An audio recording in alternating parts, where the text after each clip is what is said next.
ஆடும் பரிவேல் அணிசே வலன பாடும் பணியே பணியாய் அருள்வாய் தேடும் கயமா முகனி செருவில் சாடும் தனியானை சகோதரனே. ஓம் சாய்ராம். நற்பவி ஆறுமுகம் அருளிடும் அனுதனும் ஏறுமுகம். நான் மரிமல் சரவணன். எல்லாரும் எப்படி இருக்கீங்க? நாங்களும் ரொம்ப நல்லா இருக்கும். எல்லோரும் நலமோடு இருப்போம் அப்படின்ற வேண்டுதலோட இன்றைய பதிவுக்குள்ளே நம்ம போயிடுவோம். இன்றைய பதிவாக நம்ம பார்க்க இருக்கிறது கந்த புராணம் 24வது பாகம் தான் பார்க்க இருக்கிறோம். இப்போ எல்லாருமே முருக பக்தராக இருக்கிறோம். அந்த அளவுக்கு நம்ம சிறப்பு வாய்ந்த முருகப்பெருமானை பற்றி நாம் தெரிஞ்சுக்கலன்னா எப்படிங்க? முருகப்பெருமானை அடியெடுத்து கொடுத்து எழுதப்பட்ட ஒரு நூல் அப்படின்னா எல்லா புராணங்களுக்கும் மிகப்பெரிய ஒரு புராணம் அப்படின்னா கந்த புராணமானதை சொல்லலாம். அந்த கந்த புராண தொடரானது நம்ம சேனலில் தொடர்ந்து ஒளிபரப்பாகிட்டு இருக்கு. முருக பக்தராக இருக்கக்கூடிய நீங்கள் எல்லாருமே கண்டிப்பாக இந்த பதிவுகளை இங்கே பார்க்கணும், தெரிஞ்சுக்கணும். எவ்வளோ விஷயங்கள் நமக்கு தெரிஞ்சோ தெரியாமலும் இந்த ஆன்மீக தொடரில் இருக்குது அப்படின்றத கண்டிப்பாக நம்ம தெரிஞ்சுக்கணும். அதனால் முடிஞ்சவருக்கு கந்த புராண தொடரை தொடர்ந்து கேட்டுட்டு வாங்க. உங்களோட அன்பான ஆதரவை எப்போவுமே நம்ம எல்லாம் சாய் செயல் சேனலுக்கும் கந்த புராண தொடருக்கும் நீங்கள் கொடுக்கணும் அப்படின்னு சொல்லி என்னுடைய அன்பான வேண்டுகோளாக கொடுக்குறேன். பதிவு உங்களுக்கு பிடிச்சிருக்கு, இன்னும் பல பேரிடம் முருகனுடைய அருமை பெருமையெல்லாம் போய் சேரணும் அப்படின்னு நினைக்கிறவங்க வீடியோ பதிவுக்கு லைக் பண்ணுங்கள். அப்படியே அந்த ஹை பட்டனை தட்ட மறந்துடாதீங்க. சரி, இப்போ வாங்க நம்ம பதிவுக்குள்ளே போயிடலாம். பதிவுக்குள்ளே போகிறதுக்கு முன்னாடி முக்கியமான 2 தகவலை உங்கள்கிட்ட சொல்லியே ஆகணும். என்ன அப்படின்னா, அடுத்ததாக வேல்மாறல் பூஜை வயலூரில் செய்ய இருக்கிறோம். வயலூர் அருமை பெருமையெல்லாம் எவ்வளோ சிறப்பு வாய்ந்த ஒரு திருக்கோவில் தெரியுமா? அதை பற்றி சொல்லணும் அப்படின்னாலே 2 எபிசோடுக்கு மேலே போகும் போல் கண்டிப்பாக உங்களுக்காக நான் சொல்கிறேன். எல்லா திருக்கோவிலோட முதன்மையான ஒரு கோவில், நம்ம திருப்புகழ் வர முக்கிய காரணமாக இருந்த கோவில் அப்படின்னா வயலூரை சொல்லலாம்.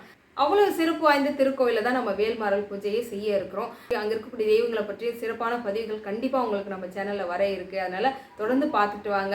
வேல்மாறல் பூஜையிலும் எல்லோரும் கலந்துக்கோங்க. ஐயனோட அருள் நமக்கு எல்லாருக்கும் நம்ம எல்லாருக்கும் பரிபூர்ணமாக கிடைக்க போது. நம்ம வேல்மாறல் பூஜை செய்ய இருக்கக்கூடிய நாள் என்ன? 26/7/2026 ஞாயிற்றுக்கிழமை அன்று பிரதோஷ அன்னைக்கு நம்ம செய்ய இருக்கிறோம். அதுலேயும் முக்கியமாக இன்னொரு விஷயம் என்னென்னா 25 அதுக்கு முந்தின நாள் சனிக்கிழமை மாலை 4 மணி அளவில் அக்கரைப்பட்டி, அதாவது தென் ஷீரடி சாய்பாபா கோவில்லையும் நம்ம அனுமதி வாங்கியிருக்கிறோம். அங்கேயும் வேல்மாறல் பாராயணமானது நடக்க இருக்குது. நம்ம கார்த்திகேயனை கையில் வச்சு இது ஜம்முன்னு நம்ம எல்லாரும் பாராயணம் செய்ய போகிறோம். முடிஞ்சவரையும் எல்லோரும் கலந்துக்கோங்க. அங்கே அக்கம் பக்கம் இருக்கிறவங்க எல்லாருக்கும், திருச்சி அருகாமையில் இருக்கீங்க, அவங்க யாருக்கும் தெரியல இந்த தகவல் அப்படின்னா நீங்கள் கொஞ்சம் சொல்லுங்கள். நம்மளால் முடிஞ்ச வரைக்கும் ஓரளவுக்கு சிறப்பாக அந்த பூஜை முறையை எடுத்து செய்து முடிக்கணும்.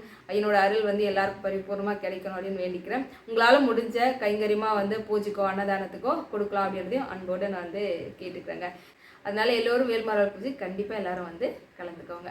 சரி, மற்றும் ஒரு தகவல் என்ன அப்படின்னா, நம்ம இப்போ புதிய வடிவமைப்பில் திருப்புகழ் புத்தகமானது வெளிவந்திருக்கு. இதில் 112 திருப்புகழ் சீர்பிரிக்கப்பட்டு எந்தெந்த வேண்டுதலுக்கு எந்த திருப்புகழ் நம்ம படிக்கிறோம் அப்படின்றது மட்டும் இல்லாமல் அந்த திருப்புகளுடைய சிறப்புகளும் பதிக்கப்பட்டிருக்கு ஒவ்வொரு திருப்புகளுடைய எல்லையிலையுமே. அதனால் உங்களுக்கு படிக்கிறதுக்கு ரொம்ப ஏதுவாக இருக்கும். 112 திருப்புகள் இருக்குது. அதை தாண்டி இருக்கக்கூடிய மந்திரங்களுக்கு ஒரு பெரிய வீடியோ பதிவை நான் கொடுத்துருக்கேன். அவ்வளோ சிறப்பு வாய்ந்த மந்திரங்கள். ஒவ்வொருத்தவங்களும் சுப்பிரமணிய ரகசியம் இந்த புக்கில் இருக்கா அப்படின்னு கேட்டு வாங்குறாங்க. அந்த ரகசியம் யாரெல்லாம் படிச்சிங்க, இன்னும் படிக்காமல் எத்தனை பேர் இருக்கீங்க? ரொம்ப அருமையாக இருக்குது, கண்டிப்பாக படிங்க. இவ்வளோ சிறப்பு வாய்ந்த திருப்புகழ் புத்தகத்தை கண்டிப்பாக வாங்கி உங்கள் வீட்டில் வச்சுருங்க. ஐயனுடைய முகத்துக்காகவே நம்ம வாங்கி வச்சிடலாம் அப்படின்னு சொல்லலாம். விலையும் பார்த்திங்கன்னா வெறும் 80 ரூபா மட்டும்தான். உங்களால் முடிஞ்ச அளவு வாங்கி மற்றவர்களுக்கு ஞானதானமும் நீங்கள் செய்யலாங்க. சரியா? அது மட்டும் இல்லைங்க, அதாவது குக அக்ஷய துதி முருகப்பெருமானுடைய நிறைய மந்திரங்கள் கோர்வையான ஒரு புத்தகமாக கொடுத்துருக்கோம்.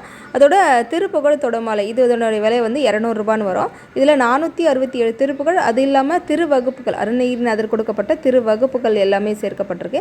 இந்த 3 புத்தகமும் ஒரே நீங்கள் கொரியர் சார்ஜில் கொடுத்து கூட வாங்கிக்கலாம். தேவைப்படுறவங்க கீழே இருக்கக்கூடிய இந்த வாட்ஸ்அப் நம்பருக்கு தொடர்பு கொண்டு வாங்கிக்கோங்க.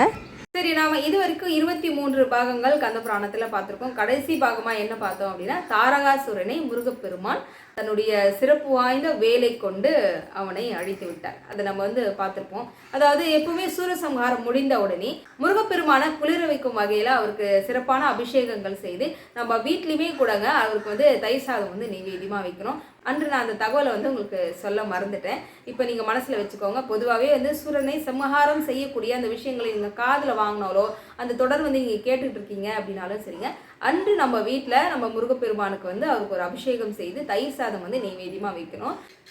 ஏன்னா நம்ம கடைசியாக பார்த்தீங்கன்னா தாரகாசுரன் முருகப்பெருமான் வீர தீர வேலை கொண்டு சூரனை வதம் செய்து விட்டார்.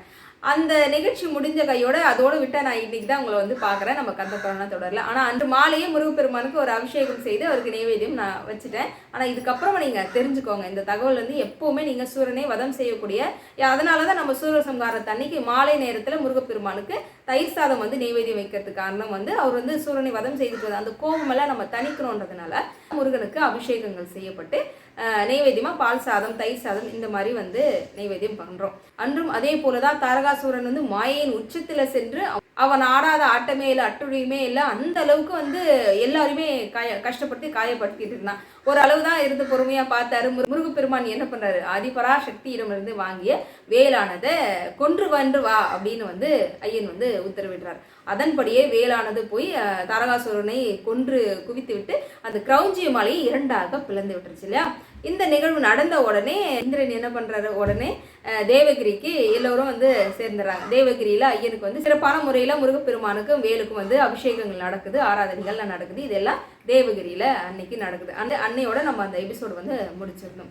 இன்னைக்கு இதுக்கப்புறம் என்ன நடக்க போகுது, இப்போ அசுரனாக இருக்கக்கூடிய சூரபத்மன் இருக்கான், சிங்கமுகன் இருக்கான், தாரகாசூரன் இருக்கான். இப்போ தாரகாசூரன் மட்டும்தானே அழிந்திருக்கிறான். இப்போ தாரகாசூரன் அழிந்து விட்டான், இறந்து விட்டான்ற செய்தி அங்கே சூரபத்மனுக்கு அதில் விழுந்த உடனே அங்கே என்ன நடக்க போகுது அப்படின்றத நம்ம தெரிஞ்சுக்க போகிறோம். அது மட்டும் இல்லை, இப்போ தாரகாசூரன் சொல்லிட்டோம், அவனுடைய மனைவி மக்கள் அவங்கெல்லாம் என்ன பண்ணுறாங்க, இவன் இறந்த செய்தியை கேட்டு இப்போ அங்கே என்ன நடக்க போகுது அப்படின்றத இன்றைய பாகமாக வந்து நம்ம தெரிஞ்சுக்க போகிறோம். உண்மையாகவே இந்த பாகம் வந்து நான் படிக்கும்போது மனசு கொஞ்சம் கலக்கமாக தான் இருந்தது. அது என்ன ஏது நான் உங்களுக்கு சொல்கிறேன். சரி, நம்ம இன்று பார்க்கக்கூடிய தலைப்புக்கான பெயர் வந்து மகேந்திரபுரியில் அசுரேந்திரன். அசுரேந்திரன் அப்படின்னா வேற யாரும் இல்லைங்க, தாரகாசுனுடைய மகன் பெயர் தான் அசுரேந்திரன். சரியா. மாயையின் மறு உருவமாக இருந்த தாரகாசூரன் அழிந்து விட்டான், இறந்து விட்டான். இந்த செய்தியானது மாயாபுரியில் உள்ள அரண்மனைக்கு எட்டியது. தாரகாசூரனுடைய மனைவி சௌரி, அவங்களுடைய பெயர் வந்து சௌரி. அதாவது அரக்கர்கள் எல்லாரும் ஓடி சென்று இந்த மாதிரி நம்ம ராஜா வந்து தாரகாசூரன் வந்து அழிந்து விட்டார், இறந்து விட்டார் அப்படின்ற செய்தி வந்து எட்டியதும் அரண்மனையே வந்து ஓலமிடும் அளவுக்கு எல்லாரும் கத்தி அழறாங்க. இந்த செய்தி அதாவது அவங்க மனைவியோட காதில் விழுது. என்னது, தன்னுடைய கணவர் வந்து தாரகாசூரன் அழிந்து விட்டாரா, இறந்து விட்டாரா அப்படின்னு சொல்றது இவங்களால வந்து தாங்க முடியல. நெஞ்சை பிடிச்சிக்கிட்டு அவங்க தலைவிரி கோலமாக கீழே விழுந்து புரண்டு அழறாங்க. என்ன சொல்லி அழறாங்க அப்படின்னா, மன்னனா இருக்கக்கூடிய தாரகாசூரனை அந்த தேவர்கள் அழித்து விட்டார்களா. அவங்க கேள்வி எப்படி போகுது, என்ன அந்த தேவர்கள் வந்து அழித்து விட்டார்களா, என்ன மாமலையே சரிந்து விட்டதா, தேவர்கள் உங்களுடைய பெயரை கேட்டாலே அச்சத்துல நடுங்குவாங்களே, தேவர்கள் உங்களை கொன்று விட்டார்களா, எப்பேற்பட்ட ஒரு சிகரமா நீங்க இருந்தீங்க, உங்களுடைய பெயர் உங்களுடைய அந்த கர்ஜனையை கேட்டாலே எல்லாரும் பயந்து ஓடுவாங்களே, அப்பேற்பட்ட மாமலை சரிந்ததா, ஐயோ அம்மா அப்படின்னு இவங்க கத்திக்கிட்டு போர்க்களத்தை நோக்கி ஓடுறாங்க. சௌரி அதாவது தாரகாசுரனுடைய மனைவி. அங்கே சென்று பார்த்ததும் அவன் வந்து ரத்த கோலத்தில் வந்து கிடக்கிறான். அதை பார்த்த உடனே இன்னும் வயிற்றுல வாயிலெல்லாம் அடிச்சுக்கிட்டு அழுது. என்னன்னா, இவங்க ஒரு பக்கம் கதறி அழ, அதே போல இவருடைய மனைவி யாரு, தாரகாசுரனுக்கு ஒரு மனைவியெல்லாம் இல்லை, எத்தனை பேருன்னு இதில் குறிப்பிடலை. ஆனால் இன்னும் நிறைய 4-5 மனைவிகள் போல எல்லாரும் அதே போல தலைவிரி கோலமா என் ஐயன் மறைந்து விட்டார், என் சுவாமி மடிந்து விட்டார் அப்படின்னு ஓடி வந்து எல்லாம் இந்த போர்க்களமே இன்னும் வந்து ரணபூமியா ரத்தகலமா மாறுற அளவுக்கு இவங்க ஒரே ஓலமிடுறாங்க. அதாவது சௌரி அதாவது தாரகாசுரனுடைய மனைவி சொல்றாங்க, ஐயனே நீங்க எப்பேற்பட்ட வரங்கள் எல்லாம் நீங்க வாங்கி வச்சிருந்தீங்க, எந்தெந்த தெய்வத்திடமோ எவ்வளவோ தவம், எத்தனையோ காலங்கள் நீங்க தவம் இருந்து எத்தனை வரங்கள் நீங்க வந்து வாங்கி வச்சிருந்தீங்க, அந்த வரங்கள் எல்லாம் பொய்யா போனதா, அந்த அஸ்திரங்களுடைய வீரியம் எல்லாம் பொய்யா போனதா, இதற்கா நீங்கள் தவம் இருந்தீர்கள், இதற்கா இந்த வரங்கள் எல்லாம் வாங்கினீங்க, இப்படி உங்களை இந்த ரத்த கோலத்தில் உங்களை பார்க்கறதுக்கு எங்களால் முடியலையே அப்படின்னு ஒரு பக்கம் எங்கள் எல்லா மனைவிகளும் சேர்ந்து ஐயோ அம்மான்னு ஒரு பக்கம் கத்துறாங்க. இங்க ஒரு பக்கம் இந்த நிலைமையில் இருக்க இவருடைய தாரகாசுரனுடைய மகனுக்கு இந்த செய்தியானது எட்டிடுச்சு. அவனுடைய பேர் தான் அசுரேந்திரன். அவன் தன்னுடைய தந்தை இறந்துட்டாரு அப்படின்றதும் அவன் ஒரு பக்கம் ஓடி வந்து பார்த்தா அவனுடைய அந்த குத்துயிரும் குலவுயிருமா அவன் கிடக்கிறத பார்க்கறதுக்கு அவனாலேயும் முடியல. அவன் ஒரு பக்கம் வெறி கொண்டு எழுகிறான், அவன் கண்கள் எல்லாம் சிவந்து போகுது. யார் இந்த இப்படி எங்கள் அப்பாவை வந்து கொன்னது, தேவர்களா இந்த அளவுக்கு எங்கள் அப்பாவை வந்து செய்துட்டாங்க, கொலை பண்ணிட்டாங்க அப்படின்னு அசுரேந்திரன் வந்து துள்ளி குதிக்கிறான். ஒரு பக்கம் அவங்க அம்மா அழறாங்க, ஒரு பக்கம் வந்து அவங்க அப்பா இருக்கிற நிலைமையை பார்க்க முடியல. இப்போ இந்த நிலைமையில அவன் இதெல்லாம் ஒரு கனவா போகக்கூடாதா அப்படின்னு அசுரேந்திரன் ஒரு பக்கம் அழறான். இப்போ என்ன ஒரு விஷயம்னு கேளுங்க, தேவர்கள் இதே கஷ்டம்தான் ஒரு பக்கம் பட்டுட்டு இருந்தாங்க. ஆனா அப்போ அவங்க எல்லாரும் கஷ்டப்படும் போது இவங்க எல்லாரும் சந்தோஷத்துல ஆழ்ந்திருந்தாங்க. ஆனா இப்போ அது அப்படியே நிலைமை மாறுது பாருங்க. அதுதான் எந்த ஒண்ணுமே சந்தோஷமானதும் நமக்கு நிலையானது இல்லை, கஷ்டமும் நமக்கு நிலையானது இல்லை அப்படின்றதுக்கு ஏற்ற மாதிரி இப்போ இந்த ஒரு பக்கம் இவங்க எல்லாரும் அழுதுகிட்டு இருக்காங்க. இப்போ அடுத்த கட்ட நடவடிக்கை என்ன பண்றாங்கன்னா, இப்போ தகனம் செய்யணும் இல்லையா, இறந்து கிடக்கிற தாரகாசுரனை தகனம் செய்யணும். அதற்குண்டான வேலைகளை எல்லாரும் செய்கிறாங்க. இங்கேருந்து கொண்டு போயாச்சு, தகனம் செய்யக்கூடிய அந்த இடத்துலலாம் போட்டு தகனம் செய்யறதுக்கு உண்டான அந்த நெருப்பு தீயானதும் சுரேந்திரன் வந்து வச்சுட்டான். அதை வச்ச கொஞ்ச நேரத்துக்கெல்லாம் அவங்களுடைய அம்மாவா இருக்கக்கூடிய தாரகாசுரனுடைய மனைவியா இருக்கிறவள் வந்து ஓடி சென்று அந்த நெருப்புல அந்த தீயில விழுறதுக்காக ஓடுறான். அந்த நெருப்புல நானும் விழுந்து என் ஐயனோட எரிஞ்சு நான் சாம்பலா போறேன் அப்படின்னு வந்து ஓடுறான். ஆனா அசுரேந்திரன் என்ன பண்றான், கையை பிடிச்சி எடுத்து எனக்கு அப்பா தான் இல்லை, அம்மா எனக்கு வேணும், நீ என் கூடவே இரு, நீ எனக்கு நல்லது கெட்டதெல்லாம் சொல்லி கொடுமா அப்படின்னு வந்து இவன் எவ்வளவோ வந்து இவனால முடிஞ்ச அளவுக்கு சொல்றான். ஆனா அப்போலாம் வந்து என்ன நடக்கும்னா, அந்த உடன்கட்டை ஏறுதல் கணவன் இறந்தா உடனே மனைவியும் வந்து அந்த தீயில வந்து மேலே அவங்களும் வந்து படுத்து எரிஞ்சு போகணும். இதுதானே உடன்கட்டை ஏறுதல்னு இருக்கு. அதுவும் இல்லாமல் இவங்க பதிவிருத்தியா வேற இருக்காங்க இல்லையா. அப்படி இருக்கிற அந்த அன்பு பாசத்தின் பேரில் வந்து என்னால் வந்து உன் அப்பா இல்லாமல் இருக்க முடியாது, என்னதான் அசுரன் என்னதான் கொடூரக்காரன் மற்றவங்களுக்கு இருந்தாலும் தன்னுடைய மனைவிமார்களை அவன் நல்லா தான் பார்த்துட்டு இருந்தான் போல இருக்கு. இந்த விஷயம் வந்து என்னன்னா சௌரின்ற அந்த மனைவி மட்டும் சொல்லலை, கூட இருக்கக்கூடிய 4-5 மனைவிகள் எல்லாரும் சொன்னல, அவங்க எல்லாருமே இதே முடிவில் தான் இருக்காங்க. என்னதான் அரக்கனா இருந்தாலும், அதாவது இப்போ தேவர்களுக்குலாம் ஒரு குணம் இருக்கும், அரக்கர்களுக்குலாம் ஒரு குணம் இருக்கும் அப்படின்னு சொல்லுவாங்கல்ல. ஆனால் எது எப்படி இருந்தாலும் அவங்க தன்னுடைய கணவன் மேலே வந்து உண்மையான அன்போட பாசத்தோடு தான் அவங்க இருந்திருக்காங்க அப்படின்றத என்னால் அந்த ஒரு இடத்துல வந்து என்னால் புரிஞ்சுக்க முடிஞ்சுது. இப்போ இவங்க எல்லாரும் என்ன சொல்கிறாங்கன்னா, என் கணவர் இல்லாத உலகத்தில் என்னால் இருக்க முடியாது அப்படின்ற ஒரு எண்ணத்தில் இவங்க எல்லாரும் உடன்கட்டை ஏறதுக்கு இவங்க இப்போ ரெடியாக இருக்கிறாங்க. இவனால் எவ்வளவோ முடிஞ்ச வரைக்கும் எடுத்து சொல்கிறான். ஆனால் அவங்க யாரும் இப்போ கேட்குற மாதிரியே இல்லை. ஆனால் இதே மாதிரி ஒரு நிலவை கணவன்மார்கள்லாம் எடுப்பாங்களான்றது தெரியாது. அது ஒரு பெரிய கேள்விக்குறின்னு தான் சொல்லணும். ஆனால் பெண்களாக இருக்காங்க அந்த காலகட்டத்தில்னு பார்த்தீங்கன்னா மிகப்பெரிய ஒரு விஷயம் தான். உலகமாக வாழக்கூடிய கணவர் இல்லை அப்படின்னா அவங்களுக்கு மறுவாழ்வு என்பதே இல்லை அப்படின்றது வந்து தெளிவாகவே புரியுது. அதன் பின்பு நம்ம மீண்டு இப்போ இருக்கக்கூடிய காலகட்டத்தில் வந்து தனி ஒரு பெண்ணாக இருந்து தன் குழந்தைங்களெல்லாம் பார்த்துட்டு இருக்காங்கன்னா அது எவ்வளோ பெரிய ஒரு விஷயமா இருக்குல்ல. காலம் எந்த அளவுக்கு மாற்றுதுன்னு பாருங்கள். அப்போ இருக்கக்கூடிய அந்த காலகட்டத்தில் வந்து இப்போ நான் உடன்கட்டை ஏரியா ஆகணும்னு இவங்க எல்லாரும் சொல்ல, இவனால் முடிஞ்சதை எடுத்து சொல்கிறான். இவங்க யாரும் சொன்னதை கேட்குற மாதிரி இல்லை. அப்போ என்ன பண்ணால் இவங்களுக்கு உண்டான தகனம் செய்யறதுக்கு உண்டான அந்த எரி வேலையை ஆட்களை கொண்டு செய்ய சொல்கிறான். இப்போது இவங்க உயிரோடு இருக்கிறவங்க இவங்க எல்லாருமே அந்த தீக்குண்டத்துக்கு இரையாக போகிறாங்க. அதாவது தாரகாசுரன் அழிந்த உடனே தன்னுடைய மனைவிகள் இவங்க எல்லாருமே வந்து அதே நெருப்பில் இவங்க அழிஞ்சு போகிறாங்க. இப்போ அசுரேந்திரனுடைய மனமானது எப்படி இருக்கும், அப்பாவுக்கு அப்பாவும் போயாச்சு, அம்மாவுக்கு இத்தனை அம்மாவும் போயாச்சு. இப்போ அவனோட மனநிலை எப்படி இருக்கும், அவனோட கோபம் மொத்தம் எங்கே போய் சேரும். தேவர்களும் அதுவரையும் அவன் காதில் வந்து விழுந்தது என்னன்னா, யாரோ ஒரு சின்ன பையன் ஒரு பொடியன் அவன்தான் தன்னுடைய அப்பாவை வந்து கொண்டுட்டான் இப்படி இதுன்ற செய்தி தான் அவன் காதில் வந்து விழுந்திருக்கு. அப்போ மொத்த கோபமும் முருகன் மீதும் தேவர்கள் மீதும் அவனுக்கு திரும்புது, அசுரேந்திரனுக்கு திரும்புது.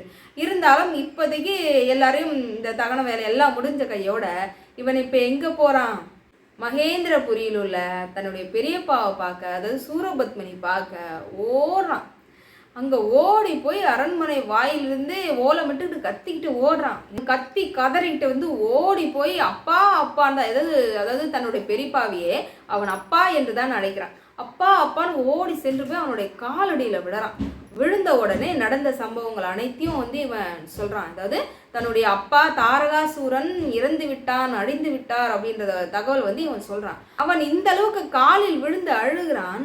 ஆனால் சூரபத்மனிடம் வந்து எந்த விதமான ஒரு மாற்றமோ எதுவுமே இல்லை. அவன் வந்து சாதாரணப்படி, நீ என்ன பிதற்றுகின்றாய், என்னுடைய தம்பி இறந்து விட்டானா, அவன் எப்பேற்பட்டவன் தெரியுமா, எந்த தெய்வங்களெல்லாம் வழிபாடு செய்து அவன் வந்து தவம் இருந்து ஏற்பட்ட அஸ்திரங்கள் எல்லாம் அவன் வாங்கியுள்ளான். அவனையாவது, அதுவும் இந்த தேவர்கள் வந்து என் தம்பியை வந்து கொன்று விட்டாரா, நீ என்ன பிதற்றுகின்றாய், உங்களுக்கு என்ன பைத்தியமா அப்படின்ற மாதிரி அவர் ரொம்ப சாதாரணமாக அவர் வந்து கேட்குறாரு. இல்லப்பா, உண்மையாகவே என்னோட அப்பா வந்து இறந்துட்டாரு அப்படின்னு சொன்னதும் அவன் கண்கள் சிவக்கின்றது, பற்கள் நர என்ன கடித்து, என்ன என்னுடைய தம்பி தாரகாசூரன் அழிந்து விட்டானா, இறந்து விட்டானா அப்படின்ற ஒரு அர்ஜுனையோட அவன் வந்து இருக்கையை விட்டு எந்திரிச்சு நிற்கிறான். அந்த ஒரு குரல் கேட்ட உடனே அந்த அரங்கமே வந்து அதிருது. சூரபத்மன் எப்பேற்பட்ட வலிமை கொண்டவன் இல்லையா, அவ்வளோதான். அந்த குரல் கேட்ட உடனே அந்த இடமே அப்படியே அதிருது. அடுத்ததான் எல்லாரும் சொல்லக்கூடிய தகவல் என்னவா இருக்கு, ஒரு பொடியன், ஒரு சிறுவன், முருகனா அவனுடைய பெயர், அவன் தான் உன் தம்பியை வந்து கொண்டுட்டான், அதுக்கு தேவர்கள் எல்லாருமே வந்து உடந்தையா இருந்தாங்க அப்படின்ற தகவல் இப்போ பத்மாசுரனுக்கு வந்து காதுல விழுந்துருச்சு. உடனே எட்ரா வாழை அப்படின்ற மாதிரி பெரிய வாழை ஒன்று எடுத்துக்கிட்டு போருக்கு இப்போ ரெடி ஆயிட்டார். யாரு, சூரபத்மன் வந்து போருக்கு இப்போ ரெடி ஆயிட்டார். ஆனால் அங்கே இருக்கக்கூடிய அவையில் இருப்பாங்களே அமைச்சர்கள்லாம் இருப்பாங்க இல்லையா, அவங்க எல்லாரும் என்ன சொல்கிறாங்கன்னா, இப்போது எல்லாருக்கும் நிலைமை புரியுது. சும்மா சாதாரணமாக ஒரு பொடியை வந்து அடிச்சிட்டான்றதெல்லாம் நம்ம வந்து ஏற்றுக்க முடியாது. அங்கே என்ன நிலவரம், அங்கே என்ன நடந்தது, அவனுடைய வீரியம் என்ன, சக்தி என்ன, இதெல்லாம் நம்ம தெரிஞ்சுக்கணும். அங்கே இருக்கக்கூடிய நிலவரத்தை முதல்ல நம்ம தெரிஞ்சுக்கிட்டு அதன் பின்பு நம்ம கண்டிப்பாக போருக்கு நம்ம ஆயத்தமாகலாம். உன் தம்பியை கொன்றவனை நீ கொண்டே ஆகணும் அப்படின்ற மாதிரி எல்லா அமைச்சர்கள் எல்லாரும் ஒரு வழியாக சொல்லி சூரபத்மனை கொஞ்சம் அமர வைக்கிறாங்க. இந்த நிகழ்வு இப்போ அங்கே நடக்குது. ஒரு வழியாக வந்து சூரபத்மனை வந்து அடக்கி அமர வச்சுட்டாங்க. அதாவது போருக்கு நம்ம ஆயத்தமாகலாம், ஆனால் என்ன ஏதுன்னு தெரிஞ்சுக்கிட்டு நம்ம போருக்கு ஆயத்தமாகும் அப்படின்னு வந்து அங்கே சொல்லினதன் பேரில் இப்போ சூரபத்மன் அங்கே அமைதியாக இருக்கான். இப்போ அடுத்த கட்டமாக இப்போ எல்லாருக்கும் இன்னொரு விஷயம் வந்து என்னன்னா, இந்த நிகழ்வெல்லாம் எங்கே நடக்குது, மேலோகத்தில் தேவலோகத்தில் நடக்கக்கூடிய ஒரு நிகழ்வு. ஆனால் பொதுவாகவே சூரசம்ஹாரம் நடக்கிற இடம்னு பார்த்தா நமக்கு திருச்செந்தூர் தானே. இப்போ திருச்செந்தூருக்கு முருகன் எப்படி வராரு அதை நம்ம தெரிஞ்சுக்கணும்ல. அடுத்த பாகமாக நாம் இப்போ அதை தான் தெரிஞ்சுக்கிறோம். அதாவது நாளைய பதிவில் திருச்செந்தூருக்கு முருகப்பெருமான் எப்படி தன் படையோட வந்து வராரு அப்படின்றத நம்ம நாளைக்கு வந்து பார்த்து தெரிஞ்சுப்போம். இன்றைய பதிவானது எப்படி இருந்ததுன்னு சொல்லி கண்டிப்பாக கமெண்ட் பண்ணுங்க. வீரவேல் தாரைவேல் விண்ணோர் சிறுமிட்ட தீரவேல் செவ்வேல் திருக்கவேல் வாரி குளித்தவேல் கொற்றவேல் கூர்மார்பும் குன்றும் துளைத்தவேல் உண்டே துணை, இந்த மந்திரத்தை முடிஞ்சா எல்லாரும் டைப் பண்ணுங்க. வெற்றிவேல் முருகனுக்கு கரோகரா, கார்த்திகேயனுக்கு கரோகரா, சத்தியமாவது சரவணபவே. ஓம் சாய்ராம்.